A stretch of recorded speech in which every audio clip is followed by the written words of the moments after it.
Boa noite, Claudenice. Seja bem-vinda, minha irmã. Tô com um atraso aí de 1 hora, né? 1 hora de atraso. Mas eu gostaria de fazer essa reflexão ainda, né? Independente do tempo e do quanto eu atrasei. Eu vou dar um tempo aqui para ver se chega outras pessoas. Eu sei que agora eu vou estar disputando com o Fantástico, né? Então fica difícil. Mas, por favor, eu queria que vocês que estão me vendo aí, Elisa Arruda, né, Val, deixa um comentário aí, por favor. Como é que tá o som? Se o som tá legal? Se o som estiver bom, aí vocês me dizem aí, por favor. Esse ok é que o som tá bom? Ou me deixa um comentário aí, por favor. Oi, Dionete. Dionete, tudo bom, minha filha? Ah, coisa boa ver você aqui. Ah, Neide Camelo também está aí assistindo. Seja bem-vinda. Linete França, seja bem-vinda. A gente vai começar daqui a pouco a reflexão sobre os discípulos que pediram a Jesus que Jesus ensinasse eles a orar, né? Então, queria convidar vocês para que a gente pudesse fazer uma oração agora, inicial, e depois dessa oração a gente vai fazer a reflexão, né? Entrou aí Rafael também, seja bem-vindo, Rafael. Quem estiver assistindo aí, compartilha essa live aí. A gente vai começar agora nossa reflexão, né? Eu queria que vocês pudessem compartilhar para outras pessoas poderem também assistir, né? Compartilha aí na página de vocês, dá um retorno para mim aí como é que tá o som, se o som tá legal. E eu convido vocês a rezarem comigo agora, né? Vamos fazer nossa oração aí para começar a partilha. Em nome do Pai, do Filho e do Espírito Santo. Amém. Inspirai, Senhor, nossas ações e ajudai-nos a realizá-las, para que em vós comece e para que em vós termine tudo aquilo que fizermos por Cristo, Senhor nosso. Amém. Senhor Deus, Pai eterno e todo-poderoso, diante de Tua presença, por meio do Teu Santo Espírito e em nome do Teu Filho Jesus Cristo, eu quero Te apresentar todos os irmãos que estão vendo essa live agora, aqueles que irão ver depois, que vai ficar aí postado na gravação, para que eles possam compreender, Senhor, qual é a Tua vontade para as suas vidas. Quero também Te pedir, Senhor Jesus, por todos aqueles que estão assistindo agora, e quero Te pedir, Senhor, por cada porção da Tua palavra que vai ser meditada agora nesse momento, para que nós possamos compreender qual é o Teu projeto, qual é o Teu plano para nossas vidas, e por isso nós queremos Te louvar e Te bendizer. E a partir de agora eu já Te agradeço por todos aqueles que vão ouvir, mesmo que a reflexão não seja aquilo que eles esperem, mas ouvir o trecho da Tua palavra que será lido aqui em grande quantidade, que eles possam compreender qual é o desejo que o Senhor tem para os seus corações. Amém. Em nome do Pai, do Filho e do Espírito Santo. Amém. Magda Oliveira, seja bem-vinda. Socorro Silva está aí também assistindo conosco. Sejam bem-vindos, né? Então, você que está aí me assistindo, pega a tua Bíblia. Vamos fazer a reflexão sobre o livro do Gênesis. A leitura é Gênesis 18, versículo 20 ao 23. Para depois voltarmos para depois irmos ao tema da nossa live, que é Senhor, ensina-nos a orar, como disse os seus apóstolos a Jesus, né? Então, vamos fazer essa reflexão. Iremos também ver o Salmo 137, uma porção do Salmo 137. Depois iremos ver um pouco da carta de São Paulo aos Colossenses, né? Carta de São Paulo aos Colossenses, capítulo 2, versículo do 12 ao 14. E também iremos ver o Evangelho, que é o Evangelho que foi proposto na live aí, né? Que é o Evangelho de Lucas, capítulo 11, versículo do 1 ao 13. Então diz assim o Senhor Deus por meio desse trecho da Sagrada Escritura de Gênesis. Esperar um pouco as pessoas tomarem a sua palavra aí, né? Espero que você já tenha pego sua Bíblia. Lucas José, seja bem-vindo, meu irmão. Espero que você também possa acompanhar, né? Rosilene Ferreira está assistindo também. Seja bem-vinda, Rosilene. Pessoal, já que a gente vai falar de oração, sobre oração, como orar, como Jesus ensinou seus discípulos a orar, eu queria que vocês fossem deixando aí os pedidos de oração de vocês também, né?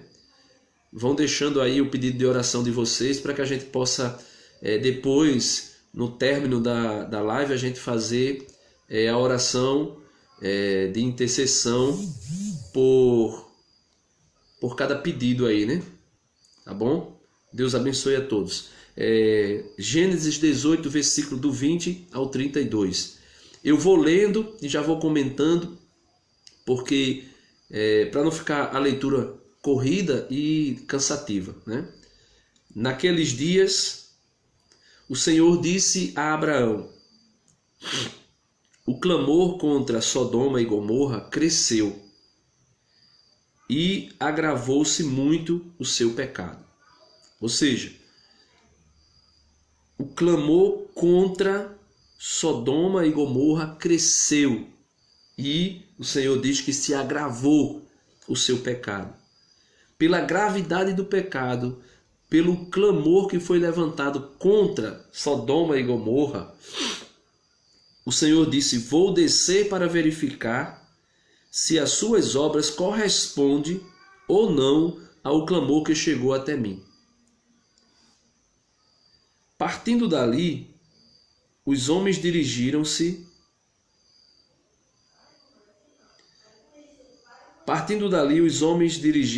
a Sodoma, enquanto Abraão ficou na presença do Senhor. Então, aproximando-se, disse a Abraão: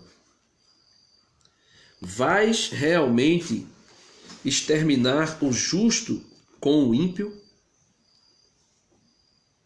Se houvesse 50 justos na cidade, acaso iria exterminá-los? Não pouparias o lugar por causa dos 50 justos que ali vivem? Então veja, meus irmãos,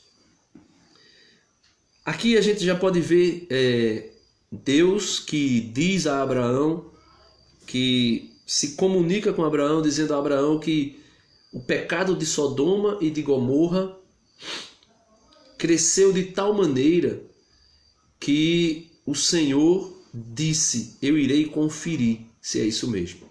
Lógico que aqui o autor sagrado está usando uma linguagem humana para nos fazer entender o relacionamento de Abraão com Sodoma e Gomorra, o relacionamento de Deus com essas duas cidades, né? Porque quando o Senhor diz que o clamor contra Sodoma chegou aos seus ouvidos, e ele diz que vai descer para verificar se aquilo que era dito contra Sodoma e Gomorra era verdade, logo a gente vê que o autor está usando uma linguagem para a nossa compreensão. Por quê? Porque nosso Deus, o Senhor Yahvé, ou o Senhor Javé, dependendo da tradução, ou o Senhor dos Exércitos, nosso Senhor, ele é onisciente, onipresente e onipotente. Se ele é onisciente, ele sabe tudo, ele conhece tudo, então lógico que ele não precisaria descer até Sodoma e Gomorra para saber o que estava acontecendo em Sodoma e Gomorra. Primeiro, por quê? Porque o que acontecia em Sodoma e Gomorra era o pecado da impureza, principalmente na questão da prática sexual, e isso Deus via. Por quê? Primeiro, que eles faziam isso nas praças, era público. E segundo, que Deus consegue ver até o mais íntimo do nosso ser. Então Abraão, escutando aquilo que Deus disse a respeito de Sodoma e Gomorra, e que desejaria destruir, porque o pecado dela se proliferou e se multiplicou tanto, e aqui fica para nós uma grande reflexão e a necessidade de clamarmos, de orarmos pelo Brasil. porque o pecado do Brasil, se tratando principalmente da corrupção, ele tem se proliferado de maneira tal que às vezes eu fico pensando, será que Deus não vai tomar uma atitude? Ou será que Deus já não está preparando uma atitude, né? Mas Abraão, homem justo, né? Homem que agrada ao coração de Deus, começa a pedir por aquela cidade, porque ele sabia que Deus poderia destruir mesmo aquela cidade. Então Abraão começa a dizer, Senhor, tu vais mesmo destruir, tu vais mesmo acabar, exterminar o justo junto com o ímpio? Ele diz, se o Senhor encontrar 50 justos naquela cidade, o Senhor pouparia a cidade? 50. Se houvesse, versículo 24, se houvesse 50 justos na cidade, acaso irias exterminá-los? Não pouparias o lugar por causa dos 50 justos que ali vivem? Aí, longe de ti agir assim, fazendo morrer o justo com o ímpio, como se o justo fosse igual ao ímpio. Longe de ti, ó juiz de toda a terra, não farias justiça? Então, Abraão começa a colocar Deus na posição que é própria dele, de juiz, aquele que vai julgar todas. Luiz Duarte está aí, bem-vindo, seja bem-vindo, Luiz Duarte, né? Seja bem-vindo, Deus abençoe você. Então Abraão começa a colocar Deus na posição que é própria de Deus, de juiz, né? Por isso lá no capítulo 7 de São Mateus, Jesus diz assim, não julgueis para não ser julgados, com a mesma medida que tu julgares, tu serás julgados, com o mesmo peso que tu medires, com o mesmo peso que tu pesares, tu serás pesado, né? Aí ele diz, hipócrita, tira primeiro a trave que está no teu olho, para que tu possas enxergar a trave que está no olho do teu irmão. Ou seja, Abraão, sendo ele pó, ele mesmo diz, sendo ele pó, ele vai dizer aqui um pouco mais à frente, ele reconhece que ele não pode julgar ninguém, que ele não pode fazer juízo sobre Sodoma e Gomorra, mas ele coloca isso nas mãos do Senhor, dizendo, Senhor, tu irás mesmo exterminar o justo junto com o ímpio? Ele diz, tu que és juiz, ele diz, o juiz de toda a terra não faria justiça? Aí o Senhor responde a Abraão, se eu encontrasse em Sodoma 50 justos, pouparia por causa deles a cidade inteira. Então veja, Abraão leva o caso para Deus, Deus vai e diz a Abraão, olha Abraão, se tiver 50 justos, eu pouparei a cidade toda.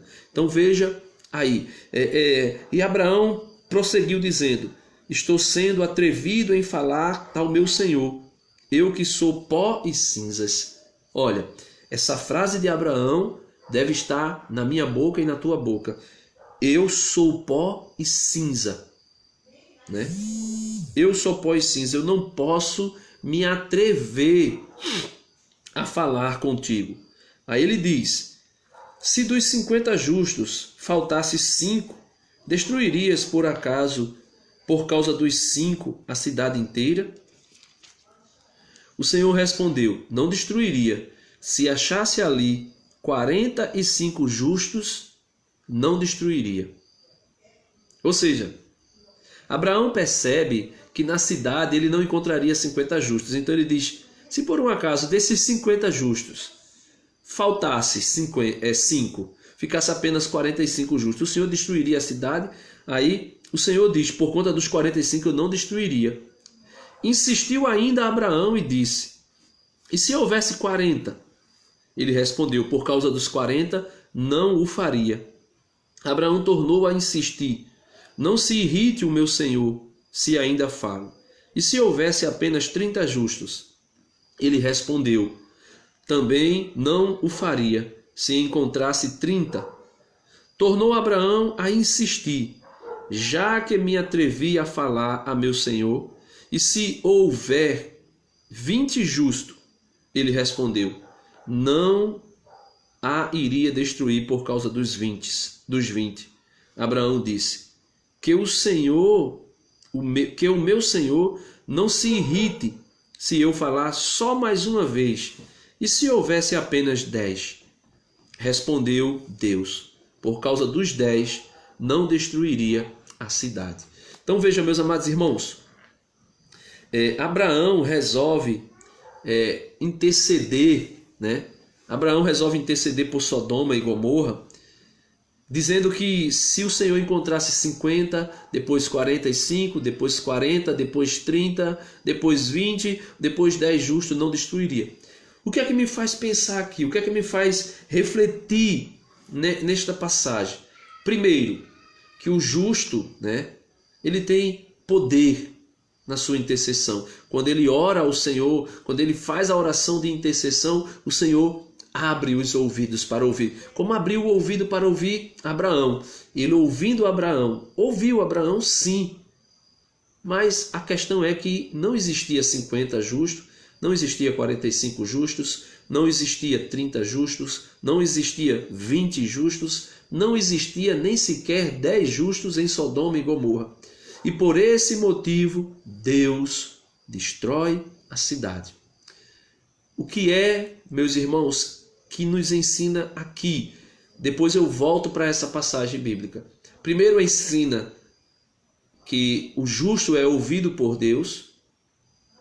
Depois nos ensina que nós devemos orar pelos outros, mesmo que o outro não seja aquilo que nós esperamos dele. Mesmo que o outro não seja santo, mesmo que o outro não seja justo, nós temos que orar por ele. O salmo responsorial é o salmo 137. A resposta do salmo para a primeira leitura é: naquele dia em que gritei, vós me escutastes, ó Senhor. Alguém pode pensar que Deus não escutou a oração de Abraão porque ele destruiu a cidade, né? Interessante, a gente pode pensar, ele destruiu a cidade. Então ele não ouviu a oração de Abraão, ele ouviu. Ele só não respondeu porque Abraão colocou uma condição para ele, e essa condição que Abraão colocou para ele também estava no coração de Deus. Se não houvesse nenhum justo, iria destruir a cidade. Por quê?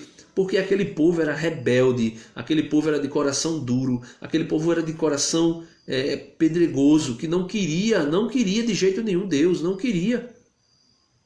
E o salmista diz: ó Senhor, de coração eu vos dou graças, porque ouvistes as palavras dos meus lábios. Perante os vossos anjos vou cantar-vos, e ante o vosso templo vou prostrar-me. Então, o salmista, ele já está aqui dando a resposta à primeira leitura de Abraão, né, para dizer que ele, o Senhor, ele escuta a nossa oração. Ele tem escutado a nossa oração. Agora, é necessário saber se a nossa oração está em conformidade com a vontade de Deus. Se está em conformidade com a vontade de Deus, Deus atenderá. Se não, ele não nos atenderá. Meus amados irmãos, eu não vou entrar mais aqui no Salmo para que a gente não fique muito preso aqui e possamos ver o que a segunda leitura e o Evangelho nos propõe hoje. Na segunda leitura, que está em Colossenses, capítulo 2, versículo do 12 ao 14, diz assim o apóstolo: obrigado, Elisa, aí, compartilhando o vídeo. Peço a vocês, outras pessoas aí, que vá compartilhando também esse vídeo, vá lançando para outras pessoas, para que a gente possa meditar um pouco sobre a questão da oração, né? Nós conseguimos ver aí Abraão, que orou a Deus, foi atendido por Deus, Deus ouviu a sua oração, só não respondeu porque a oração de Abraão precisava de algo, né, da parte de Deus, que era a conversão de Sodoma e Gomorra, ou que houvesse apenas 50 justos, ou até mesmo 10 justos para ser ouvido. Como não tinha, Deus destruiu Sodoma e Gomorra, né? Márcio da Silva, seja bem-vindo, meu irmão. Compartilhe o vídeo aí, coloca outras pessoas para meditar um pouco conosco. Pega a tua Bíblia aí também, né? Todos vocês que estão me vendo, pega a Bíblia aí na carta de São Paulo aos Colossenses, capítulo 2, versículo 12 e 14. O apóstolo Paulo fala assim: Irmãos, com Cristo fostes sepultados no batismo. Com ele também fostes ressuscitados, por meio da fé no poder de Deus, que ressuscitou a Cristo dentre os mortos. Ora, vós estavas mortos por causa dos vossos pecados, e vossos corpos não tinham recebido a circuncisão, até que Deus vos trouxe para a vida, junto com Cristo, e a todos nós perdoou os pecados. Existia contra nós uma conta a ser paga, mas ele a cancelou, apesar das obrigações legais, e a eliminou pregando na cruz. Ou seja, para entendermos a questão da oração e o acesso, né, a Deus, é necessário compreender primeiro também isto. Nós vimos que Abraão pediu, né, intercedeu por Sodoma e Gomorra, mas assim mesmo Sodoma e Gomorra foi destruída porque existia algumas características próprias de Sodoma e Gomorra que precisava ser realizada para que Deus não destruísse a cidade. Primeiro, se existia 50 ou até mesmo 10 justos para que não fosse destruída, ou que a cidade de Sodoma e Gomorra, ao ouvir a pregação, fosse convertida, tivessem ali o seu pecado perdoado. O salmista diz que nós gritamos: naquele dia em que gritei, vós me escutaste, ó Senhor. Ou seja, o salmista diz que nós gritamos, e quando nós gritamos, o Senhor nos escuta. Paulo, escrevendo aos Colossenses, diz para nós que nós, com Cristo, fomos sepultados pelo batismo. Então, quando nós fomos batizados, nós fomos mortos para o mundo, né? No batismo, a gente morre para o pecado e ressuscita para uma nova vida. Que vida nova é essa? A vida na graça de Deus. Porque ele diz: até que Deus nos trouxe para a vida, junto com Cristo, e a todos nós perdoou os pecados. Ele diz: existia uma conta contra nós. Existia contra nós uma conta a ser paga. Então ninguém de nós, nenhum de nós, iríamos conseguir pagar essa conta, ou seja, pagar o preço pelos nossos pecados. Ninguém de nós iríamos conseguir pagar, né?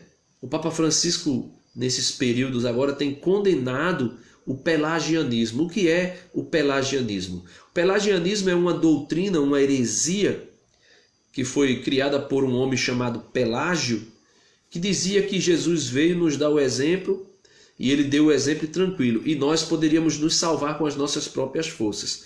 Ou seja, a heresia pelagiana, ela existe hoje ainda disfarçada dentro do espiritismo.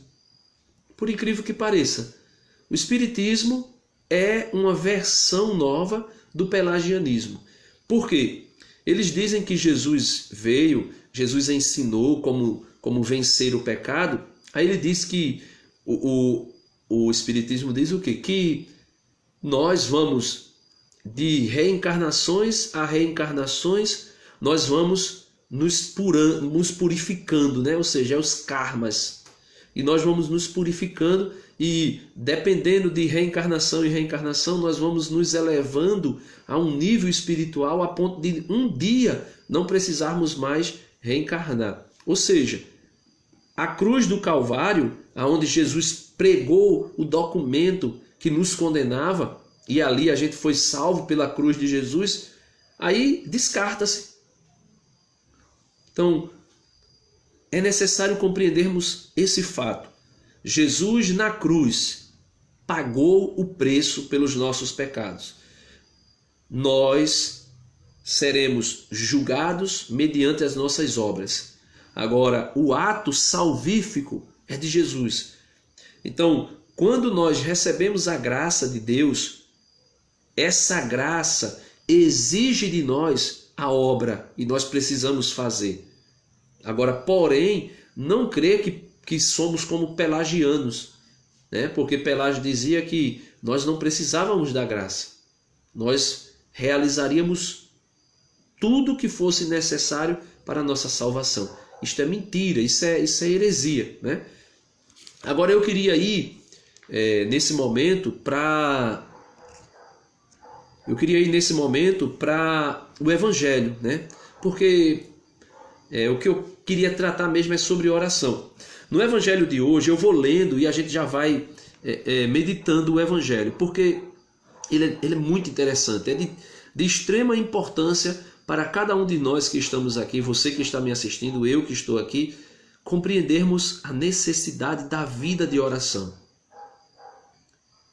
Veja o que diz o Evangelho em Lucas, capítulo 11, versículo 1 até o 13. Diz assim: Jesus estava rezando num certo lugar.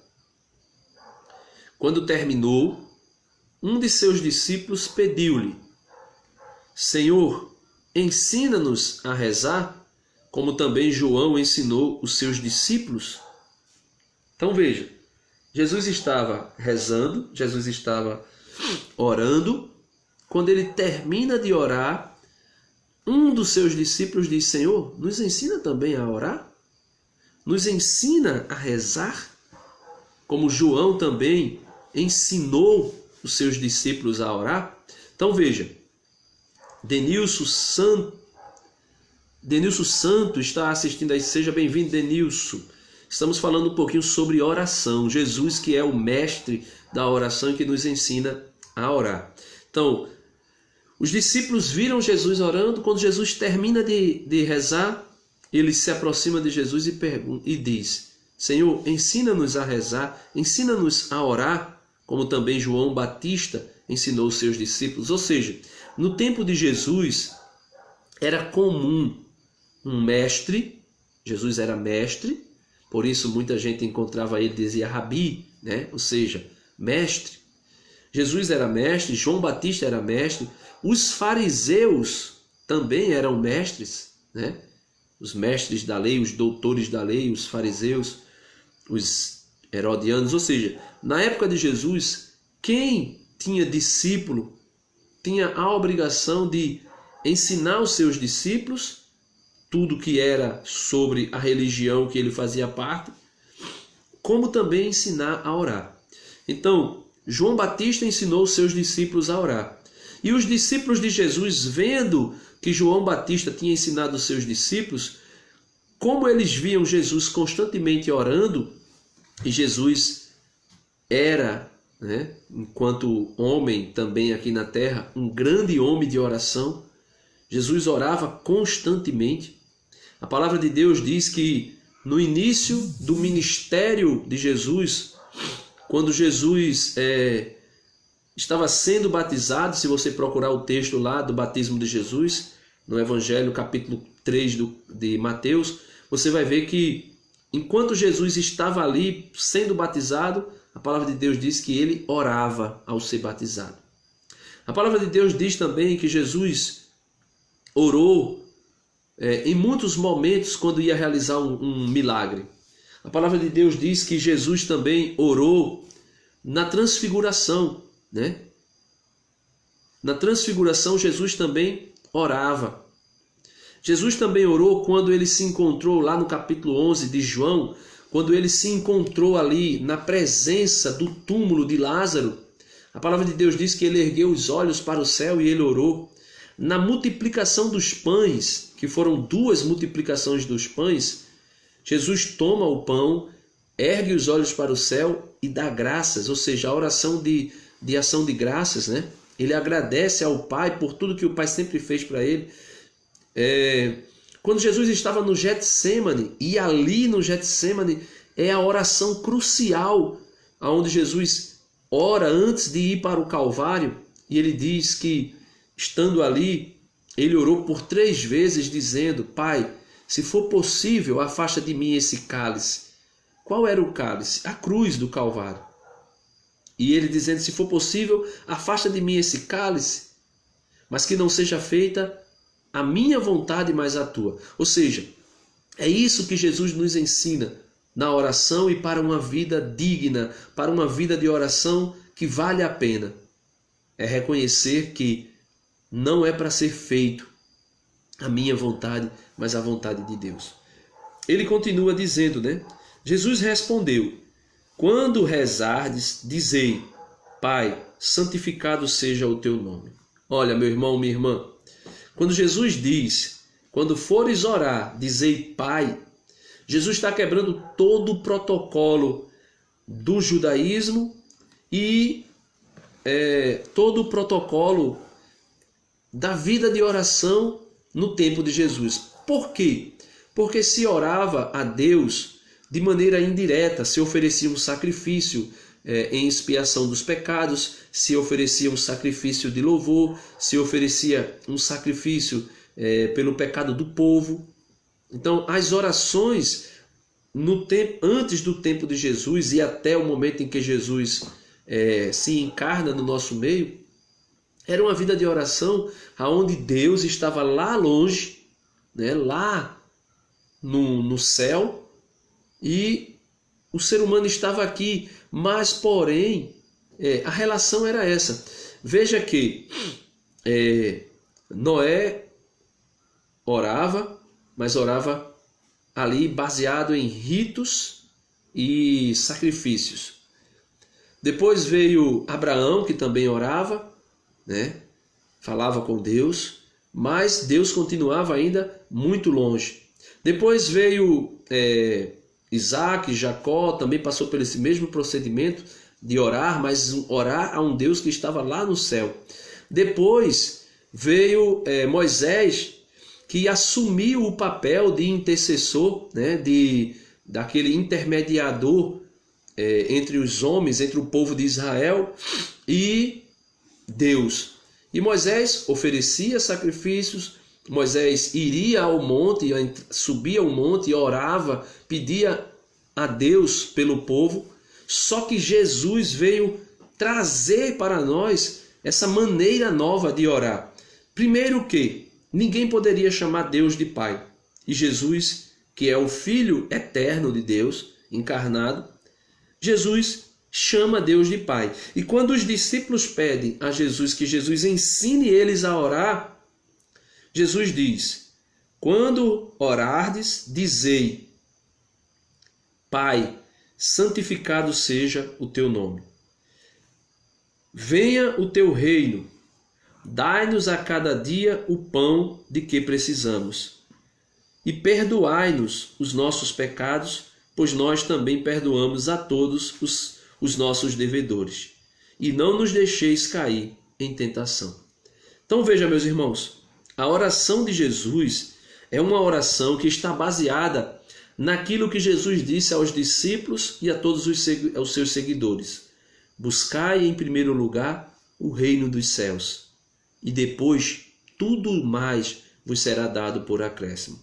Por isso, quando Jesus ensina os seus discípulos a orar, aqui em Lucas, capítulo 11, versículo 1, quando Jesus ensina os seus discípulos a orar, a primeira frase de Jesus é: Pai, santificado seja o teu nome. Ou seja, não é bem... Quando Jesus não ensinou: Pai, me dá terra, Pai, me dá dinheiro, Pai, me dá casa, Pai, me dá lucro, Pai, me faz prosperar. Não. Jesus diz: Pai, santificado seja o teu nome. Ou seja, o nome de Deus já é santo por excelência. É tão santo que no Antigo Testamento não se chamava Deus pelo nome. Era proibido pronunciar o nome de Deus. Era proibido pronunciar o nome Yahvé.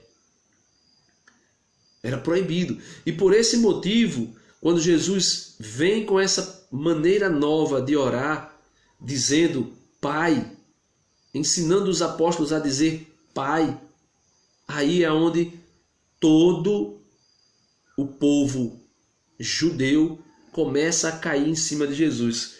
Por quê? Porque o nome de Deus já não era permitido chamar, proclamar. E chamar Deus de Pai, Aí, principalmente, porque os judeus diziam, se eu digo que eu sou filho de Deus, logo eu sou da mesma natureza de Deus. Então eu sou Deus também. Só que Jesus, sendo ele Deus e sendo filho de Deus, ele nos ensina a rezar dizendo Pai. E muitas vezes tem pessoas por aí que diz que nós não podemos repetir orações, que nós não podemos rezar com orações repetitivas, que nós não podemos orar com orações que repetem as mesmas palavras.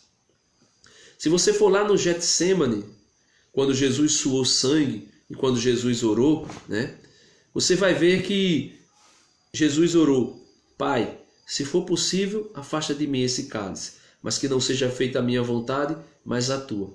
E lá o Evangelho diz que Jesus fez essa oração por 3 vezes. Ele foi a um lugar à parte para orar, orou. Quando voltou, Pedro, Tiago e João estavam dormindo. Ele acorda Pedro, Tiago e João, manda que eles fiquem em oração. Depois Jesus vai pela segunda vez. Aí lá no texto não diz o que Jesus ora, só diz dizendo assim, ele orou repetindo as mesmas palavras.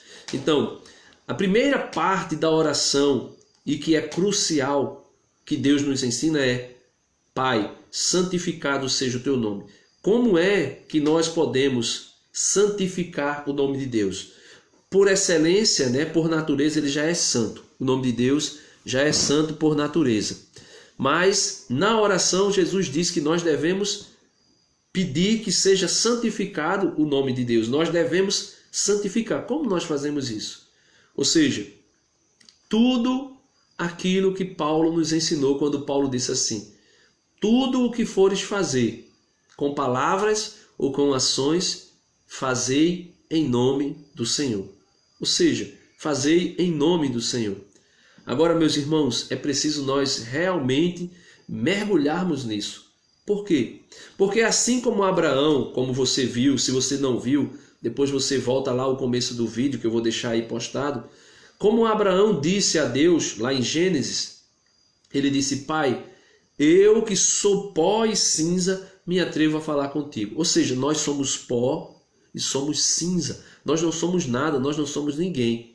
Por esse motivo, o Senhor diz que nós precisamos, de todas as maneiras, buscar santificar o nome de Deus na nossa vida. Depois ele diz, venha o teu reino. Olha, não é carro que se pede, não é casa boa que se pede, não é dinheiro no banco que se pede. Ele está dizendo, Pai, santificado seja o teu nome. O segundo pedido é, venha o teu reino. Aí depois que o nome de Deus for santificado na nossa vida, depois que na nossa vida o reino de Deus for visível, aí ele disse, dai-nos a cada dia o pão que precisamos. Depois ele diz, perdoai-nos os nossos pecados, pois nós também perdoamos a todos os nossos devedores. E não nos deixeis cair em tentação. Então, Jesus ensina a fórmula da oração. Em primeiro lugar, santificar Deus. Em segundo lugar, fazer com que o seu reino esteja em nós e nós possamos viver na prática o reino de Deus. Aí, estando o nome de Deus na nossa vida sendo santificado e o seu reino visível em nós, aí ele diz que nós podemos pedir o pão de cada dia, ou seja, pedir o pão de cada dia, meus irmãos, não é pedir luxo, não é pedir casa na beira da praia, é pedir aquilo que é necessário para a nossa vida. Eu queria abrir um parênteses aqui, né? O mal que há no mundo, tem uma muriçoca aqui me atacando, o mal que há no mundo hoje chama-se ganância baseada em corrupção. Pelo fato das pessoas não quererem o que é necessário, mas quererem o que vai além da necessidade, o egoísmo, a prepotência e a vaidade, principalmente o egoísmo, tem impedido que a gente faça algo pelo outro. E Deus quer nos ensinar isso nessa noite. Olha, Jesus, para falar sobre a perseverança da oração, ele diz assim, versículo 5 do capítulo 11 de São Lucas. E Jesus acrescentou: se um de vós tiver um amigo e for procurá-lo à meia-noite e lhe disser: amigo, empresta-me 3 pães, porque um amigo meu chegou de viagem e nada tenho para oferecer. E se o outro responder lá de dentro: não me incomodes, já tranquei a porta e meus filhos e eu já estamos deitados. Não me posso levantar para te dar os pães. Eu vos declaro, disse Jesus, mesmo que o outro não se levante para dá-los, porque é seu amigo, vai levantar-se, ao menos por causa da impertinência dele, e lhe dará quanto for necessário. Então veja, Jesus está falando aqui que se um amigo vai até a casa do outro, bate na porta para pedir pão, aquele outro que está lá dentro, que vai dizer: olha, nós já estamos deitados, nós já estamos preparados para dormir, vai embora, não tem condição de eu me levantar mais. Essa hora da noite não tem condição de eu atender. Aí Jesus diz que o amigo que bate na porta, se ele insistir batendo na porta, o amigo que está dentro de casa, seja bem-vinda, Dionice, Deus te abençoe, né? Nós estamos aqui falando sobre oração e sobre Jesus que nos ensina a orar, né? E aqui eu estou dando o exemplo que Jesus deu de um amigo que bate a porta para pedir algo emprestado ao outro, pedir um pão emprestado ao outro, né? Coisas peculiares do tempo de Jesus, né? Então, Jesus diz: se você bate na porta e pede, mesmo que aquele amigo não queira dar, porque tem dificuldade para levantar, se você insiste batendo na porta, ele diz que vai dar, que aquele amigo vai abrir a porta para dar o pão a você por conta da sua insistência. Então veja, Jesus não está dizendo para mim e para você que Deus não quer nos atender como esse homem que não quis abrir a porta. Deus também não está dizendo, Jesus também não está dizendo que Deus nos atende independente de qual seja o pedido, se a gente ficar insistindo e pedindo direto. Não é isso que o Senhor quer passar para nós. Esse homem que não quer abrir a porta para o amigo, em nada se parece com Deus. Essa questão de pedir insistentemente para dobrar a Deus, também em nada isso se parece com Deus.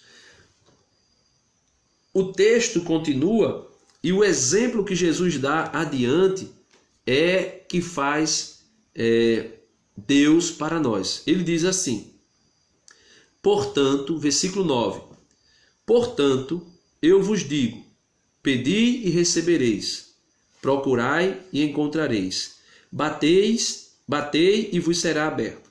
Aí ele diz, pois quem pede recebe, quem procura encontra, e para quem bate se abrirá. Aí ele diz assim, será que é algum de vós que é pai, se o filho pedir um peixe, lhe dará uma cobra? Depois ele diz, ou ainda, se pedir um ovo, lhe dará um escorpião? Aí Jesus diz, ora, se vós que sois maus, sabeis dar coisas boas aos vossos filhos, quanto mais o Pai do céu dará o Espírito Santo aos que pedirem. Então vejamos nós. Jesus fala primeiro da perseverança na oração. Batei e a porta será aberta. Pedi, ele fala, né? Pedi e vos será dado. Procureis e achareis. Só que ele vai dar uma comparação extraordinária aqui para mostrar que aquele amigo que não quis dar o pão em nada se parece com Deus. Quando ele diz assim, qual é de vós, né? Eu, Dionice, Dionete, Elaine, né? Aleixo que está assistindo. Qual é de nós que estamos aqui que se um filho nosso pede um pão, nós vamos dar a ele uma cobra? Ou pede um ovo cozido e nós vamos dar um escorpião? Eu tenho certeza que você que está me ouvindo vai dizer que ninguém faria isso.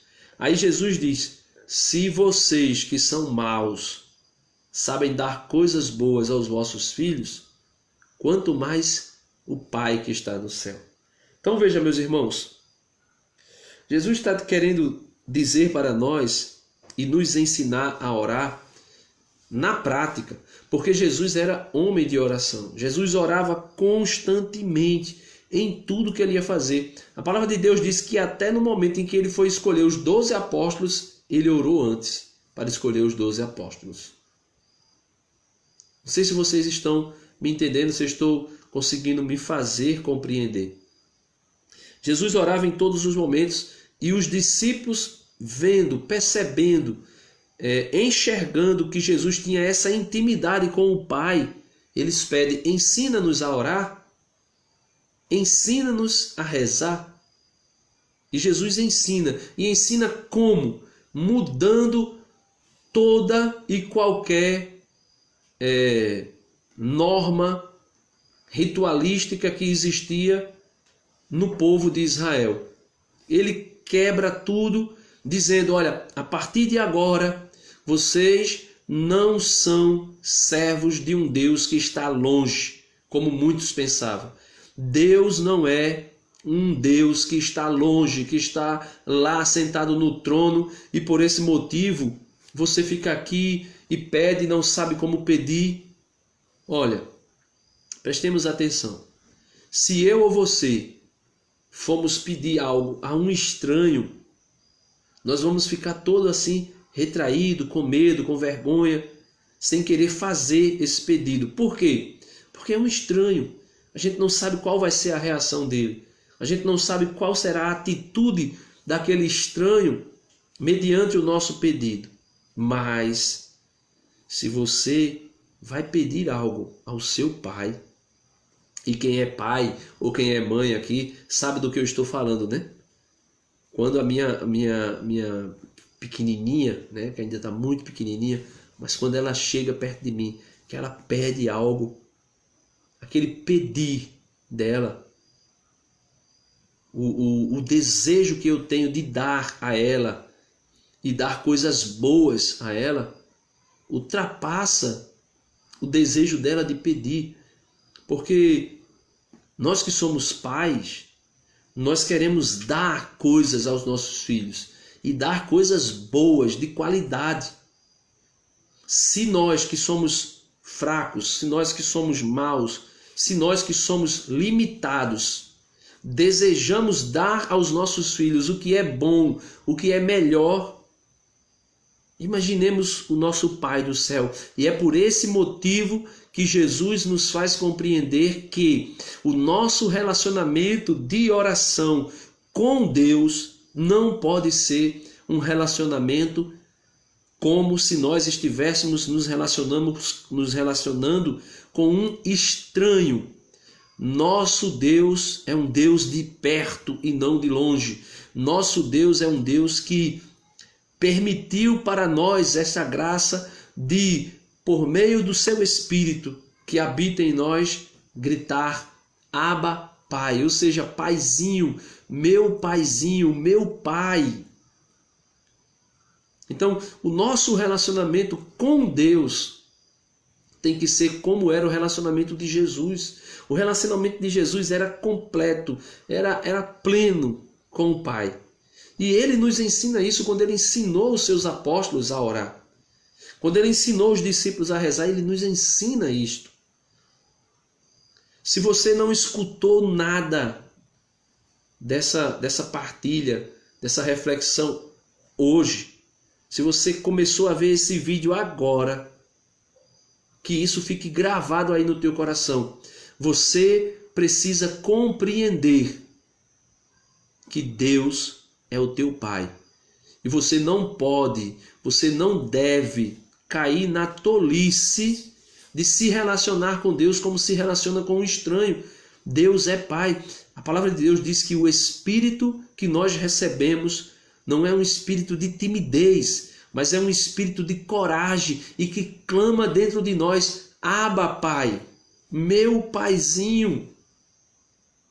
Então, quando você for orar hoje, antes de você dormir, coloca-se diante de Deus dizendo: Pai, eu estou aqui, Pai.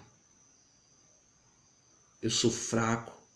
Assim como Abraão disse, eu sou pó. Mas eu sei que o Senhor me ouve. Então, vamos rezar junto agora. Vamos orar. Eu convido você a orar. Convido você a se colocar diante de Deus. Não precisa, se você não tiver condição, não precisa você ir se ajoelhar, mas coloca o teu coração ajoelhado diante de Deus. Coloca o teu coração diante de Deus e vai orando com Ele agora. Eu vou orando e que você também possa ir orando. Vai dizendo ao Senhor: Senhor, nesta noite, neste momento, agora, nesta ocasião, que maravilha, Senhor. Que maravilha é eu saber que o Senhor é meu Pai, meu Paizinho, meu maravilhoso e eterno Pai. E esse relacionamento, Senhor, que eu quero ter contigo, essa intimidade, essa amorização da minha parte para ti, e eu sei que de ti para mim é também recíproca, Senhor.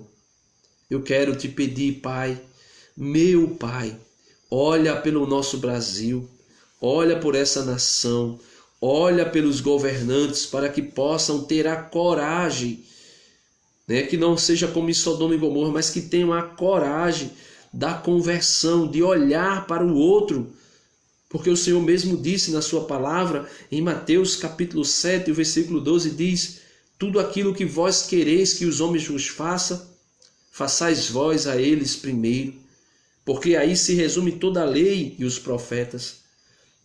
Por isso, Pai, eu te peço, penetra com o teu Espírito Santo mais íntimo dos que governam nossa nação, para que eles possam olhar para o pobre e desejar para o pobre aquilo que eles desejariam para eles mesmos. Também quero te pedir, Senhor, por minha casa, minha família. Quero te pedir, Senhor, por minha esposa, minha filha. E eu convido você, meu irmão, a também fazer esse exercício de oração, pedindo pela tua casa. E agora, Senhor, eu quero te pedir, Senhor, por todos aqueles que me escutam agora, por todos aqueles que ainda irão ouvir.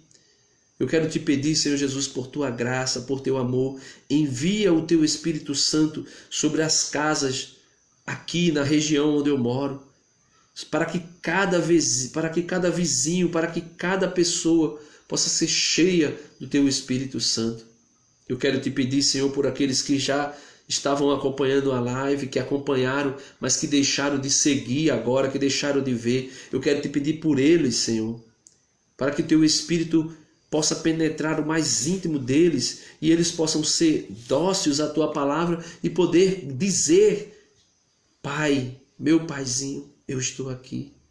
Agora eu te peço, Senhor, que não seja feita a minha vontade, porque a minha vontade, Senhor, é inconstante, a minha vontade, Senhor, é incerta, a minha vontade é errada, a minha vontade em muitos momentos é egoísta, a minha vontade em muitos momentos é prepotente, é vaidosa. Mas por isso eu te peço, Senhor, que seja feita a tua vontade e não a minha. Por isso eu te louvo e te agradeço. E eu quero desde já te pedir pela vida de Dionísio, de Luciana, pela vida de Dionete, pela vida de Rafael, pela vida de todos que assistiram até agora, que escutaram até agora essa reflexão dessa live. Quero te pedir também, Senhor, por todos aqueles que ainda vão ouvir, porque quando eu acabar aqui eu vou deixar, eu vou compartilhar, eu vou deixar aí na minha página. E eu quero pedir, Senhor, também por eles. Quero te pedir, Senhor Jesus, por aqueles que não têm um lar para morar, que não têm um local para depositar as suas camas. Quero te pedir, Senhor, por aqueles que não têm alimento. Eu quero te pedir, Senhor, neste momento, por aqueles que estão aprisionados em cadeias, nos presídios, Senhor. Eu quero te pedir, Senhor Jesus, que tu possas convertê-los, que tu possas fazer com que eles compreendam que aquele lugar não é o projeto da tua vida para eles, mas que eles estão ali por consequências, pelos fatos das suas escolhas. Por isso eu quero te pedir, Senhor Jesus, toca no coração de cada um. Por isso eu te louvo e te bendigo.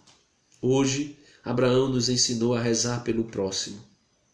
Hoje, o salmista nos ensinou que o nosso grito é ouvido por ti. Hoje, o apóstolo Paulo nos ensinou que o pecado que nos condenava, o Senhor já pagou esse preço e por esse motivo nós não seremos mais condenados. Eu quero te louvar e te bendizer, porque o Senhor, quando ensinou os seus discípulos a orar, o Senhor também nos ensinou a orar. E por isso eu te louvo e te bendigo. Louvado seja nosso Senhor Jesus Cristo, para sempre seja louvado. Você que está me assistindo ainda, eu queria que você pudesse deixar aí a sua intenção de oração, né, o que você gostaria para que nós rezássemos durante a semana, e também deixa aí a tua curtida, né? Curte aí o vídeo, também compartilha esse vídeo para que outras pessoas possam compreender que a vida de oração não pode ser feita como se nós estivéssemos nos relacionando com um estranho, mas com o nosso Pai. Amém. Ave Maria, cheia de graça, o Senhor é convosco. Bendita sois vós entre as mulheres, e bendito é o fruto do vosso ventre, Jesus. Santa Maria, Mãe de Deus, rogai por nós, pecadores, agora e na hora de nossa morte. Amém. Que o Senhor nos abençoe e nos guarde. Que o Senhor nos proteja e nos dê uma noite tranquila. Que Ele volva para nós o seu rosto e nos dê a sua paz. Por isso, peçamos ao Senhor a graça de sermos homens e mulheres de oração. Em nome do Pai, do Filho e do Espírito Santo. Amém. Deus abençoe vocês. Fiquem na paz. Uma ótima semana que se iniciou hoje e que vocês possam verdadeiramente colocar em prática a oração. A oração é o alimento para a nossa alma. Amém.